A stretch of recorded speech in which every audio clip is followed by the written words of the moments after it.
Welcome back. A new report from the United Way of California is shedding light on a more accurate depiction of the cost of living. And here to tell us more is Nancy Sasaki, the CEO of United Way here in San Diego. Thanks for being here, Nancy. Absolutely. Thanks for having me. So we were just talking a little bit about this study, and tell us a little bit about maybe some of the key takeaways and what really stuck out to you all this year. You know, what's really important about the study is knowing that it's expensive to live here. We all know that. We know people that are struggling. But this report tells us that it takes $116,000 for a family of four, a working family of four, to actually survive, to cover their basic needs.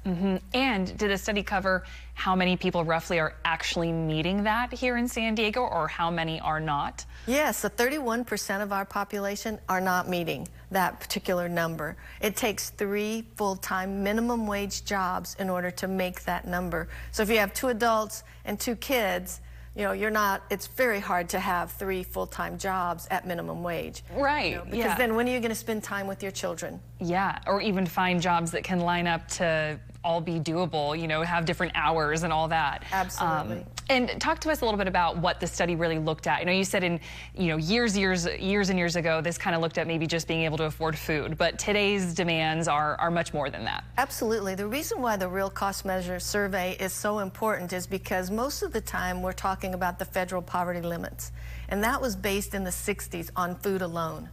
And we know that there's so much more to the cost of living, which includes transportation and housing, child care. All of that is a part of just your basic needs.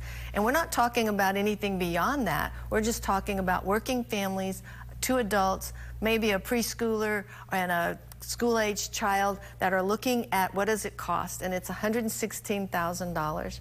And a third of our population are not meeting that goal.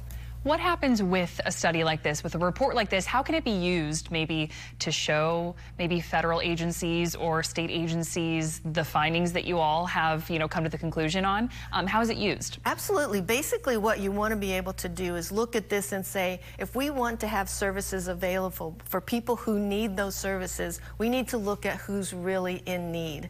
And this survey really begins to show us that even in working families, 97% of them have at least one working adult, and then they're still not making enough to make ends meet. So if we have services available, let's make sure that they're available for all who need them. Absolutely. And while we have you here, of course, if you could maybe tell us a little bit about the United Way of California and also United Way of San Diego. Of course, what we're doing at United Way of San Diego is both in education as well as in economic mobility. In education, we want kids to reach 3rd grade reading level by the time they're at the end of 3rd grade. We want kids that are juniors and seniors to see a career in STEAM and our STEAM to Careers program.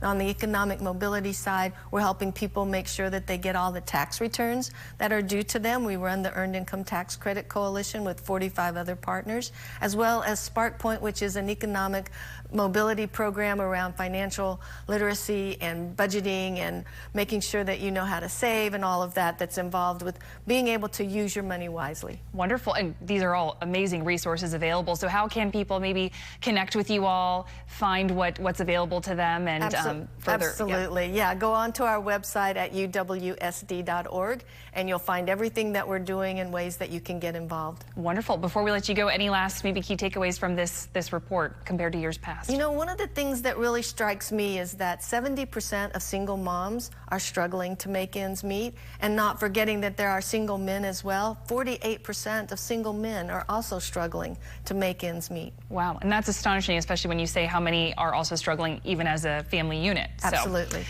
all right, Nancy, thanks so much for diving into that a little bit deeper with us. We appreciate all your insight. Thank you.